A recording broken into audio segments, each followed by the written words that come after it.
లడ్డు కావాలా నాయనా? ఈరోజు స్పెషల్ వచ్చేసి నేతితో చేసిన రవ్వ లడ్డు. ఎలా చేశానో ఈ వీడియోలో చూసేయండి. సూపర్ టేస్టీగా ఉంటుంది. మీరు కూడా ట్రై చేయండి ఇలాగా. అందరికీ నమస్కారం. కిచెన్‌లో కుంపటి వీడియోకు స్వాగతం, సుస్వాగతం. ముందుగా ముఖ్య అంశాలు. ఉప్మా రవ్వతో రవ్వ లడ్డు చేసే విధానం ఎలా? తగినంత ఉప్మా రవ్వ, తగినంత జీడిపప్పు, తగినంత ఎండు ద్రాక్ష, తగినంత చక్కెర, పాలు, నెయ్యి వేసి దోరగా వేయించాలి. పచ్చి పాలు పోసామంటే స్మెల్ వస్తుంది. నేనైతే పాలనైతే వేడి చేసిన తర్వాతనే వేస్తున్నా. ఎందుకంటే స్మెల్ రాదు కాబట్టి పాలను వేడి చేసుకుంటున్నా.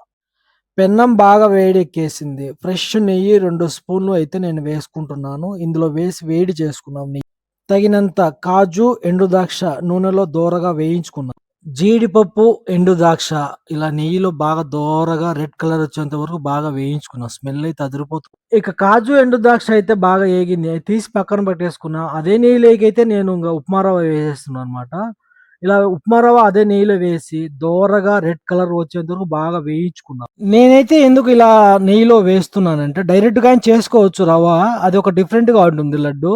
ఇలా దోరగా వేయించామంటే రెడ్ కలర్ వచ్చేంత వరకు నేతిలో సూపర్ టేస్టీగా ఉంటుందన్నమాట. రవ్వ అనేది కొద్దిగా మాడుతుంది, కలర్ మారుతుంది, రుచి బాగుంటుంది, టేస్ట్ బాగుంటుంది.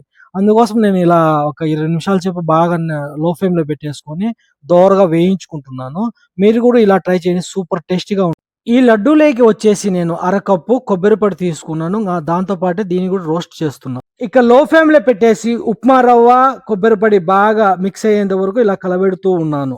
ఇందులోకి వచ్చేసి నేను 1:30 కప్పు షుగర్ వేస్తున్నాను. ఇంకా షుగరు, ఉప్మా రవ్వ, కొబ్బరి పొడి 3 మిక్స్ అయ్యేంత వరకు లో ఫ్లేమ్‌లో పెట్టుకొని కలబెడుతూ ఉండాలి. లేకపోతే కింద అడుగు మాడిపోతుంది. రవ్వ కలర్ మారిపోయింది. సూపర్‌గా ఉందన్నమాట. పాలైతే కాగిపోయినాయి. కానీ వేడిగా ఉన్నాయి. చల్లారేదానికి పక్కన పెట్టేశాను. ఇంకా నెయ్యిలో వేయించుకున్న జీడిపప్పు, ద్రాక్ష గూడా అవి తీసి పక్కన పెట్టేసుకున్నాను. ఇంకా ఉప్మా రవ్వ అయితే వేడిగా ఉందన్నమాట. చూడండి ఎలా మారిందో కలర్ ఉప్మా రవ్వ. ఇలా చేసుకున్నామంటే కలర్‌ఫుల్‌గా భలే ఉంటుంది. టేస్టీగా ఉంటుంది లడ్డు. ఇంక చల్లారిన తర్వాత లడ్డు తయారు చేద్దాం. ఇక ఫైనల్‌గా రెడీ అయిపోయిందన్నమాట. ఇంక లడ్డు ప్రాసెస్‌కెళ్ళిపోతాం. లడ్డు చేసుకునేదానికి రౌండ్ షేప్‌లో.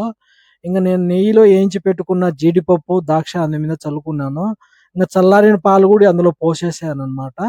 ఒక 2 నిమిషాలు అలా ఉన్నామంటే రవ్వ అనేది నానుతుంది. లడ్డు స్మూత్‌గా ఉంటుంది. లేకపోతే బరక బరకగా రవ్వ అలాగే ఉంటుంది కాబట్టి ఒక 2 సెకన్లు అలా ఉన్నామంటే రవ్వ అనేది మెత్తుగా, ముతువుగా ఉంటుంది. ఈ విధంగా మీరు కూడా ట్రై చేయండి. బాగుంటుందనమాట. సూపర్‌గా ఉంటుంది. టేస్ట్ అయితే అదిరిపోతుంది. స్మెల్ అయితే భలే భయంకరమైన స్మెల్ ఉంది. నెయ్యి పడితే ఆ టేస్ట్ వేరే అనమాట. ఆ నెయ్యిలో ఉన్న మజా అలాంటిది. నేను లడ్డూ చేసే విధానం చూడండి ఎలా ఉందో. నా ఫస్ట్ టైమ్ చేస్తున్నా నేను గూడా ఈ విధంగా లడ్డూని. ఇంతకుముందు ఒకసారి చేసా గానీ పర్ఫెక్ట్‌గా రాలేదు. ఈసారి మటుకు పర్ఫెక్ట్‌గా వచ్చేసిందనమాట లడ్డు. ఓపికగా చేసుకోవాలి. ఇవి చాలా ఓపికగా ఉంటదనమాట. టేస్ట్ అయితే భలే ఉంటుంది. మీరు గూడా ఇలా ట్రై చేయండి ఇంట్లో. ఇంక మిగతా పాలన్నీ పోసేసి ఇట్లా బాగా కలిపేస్తున్నాననమాట. ఇలా కలుపుకున్నామంటే రవ్వ అనేది బాగా నానుతుంది. లడ్డు అనేది స్మూత్‌గా బాగొస్తుంది. ఇలా ఈ విధంగా బాగా మిక్స్ అయ్యేంత వరకు బాగా కలుపుకొని బాగా రవ్వ అంతా నానిపోతుందనమాట. ఈ విధంగా బాగా మనం అన్నం ముద్ద చేసుకున్నట్టు బాగా చేసుకున్నామంటే పిసికేసినామంటే బాగా రౌండ్ షేప్‌లోకి భలే ఉంటాయన్నమాట. స్మెల్ అవుతుంది. అక్కడ ఒక ప్లేట్‌లో అవుపడుతుంది కదా! లడ్డు ఒకటి. అది ఇందాక చేసినదనమాట. సూపర్‌గా ఉంది. స్మెల్ అయితే అదిరిపోతుంది. నేను వాయిస్ ఇప్పుడు ఇస్తున్నా గానీ, నేను అయిన తర్వాత టేస్ట్ చేసినాననమాట. సూపర్‌గా ఉన్నాయి. పక్కన మా ఫ్రెండ్స్‌కి గూడా ఇచ్చాను. వాళ్ళు గూడా తిన్నారు. చాలా బాగున్నాయి. ఎలా చేసినావు? అది ఇది అన్నారు. ఇంక నేను మామూలుగా వాళ్ళకి మన భాష అర్థం కాదు. హిందీలో మాట్లాడినా. ఒకడు బంగ్లాదేశోడు, ఒకడు ఉత్తరప్రదేశ్ అతను. సో, వాళ్ళు గూడా బాగుండాయి అన్నారనమాట. ఈ విధంగా లడ్డు మీరు కూడా ట్రై చేయండి. సూపర్‌గా యమ్మీగా ఉంది. భలే ఉన్నాయి. క్రిస్పీగా క్రిస్పీగానా? భ భలే టేస్టీగా ఉన్నాయన్నమాట లడ్డు మటుకు. మీరు గూడా ఈ విధంగా ట్రై చేయండి. భలే ఉంటుంటాయి. ఈ విధంగా రౌండ్ షేప్‌లో వచ్చేసినాయన్నమాట. చూడండి ఎంత బాగున్నాయి స్మూత్‌గా.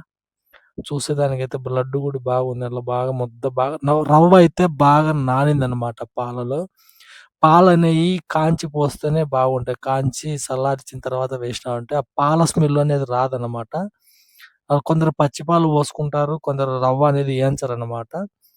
రవ్వ ఏంచిన పాలు కాంచి పోసినా గానీ ఆ స్మెల్ అనేది పోతుంది. రవ్వ అనేది రుచి మారుతుంది. పెన్నంలో మనం ఏంచుతాం కాబట్టి, ఫ్రై చేస్తాం కాబట్టి బావుంటుంది. చూడండి ఎలా షేప్‌గా రౌండ్‌గా ఎలా వచ్చినాయన్నమాట.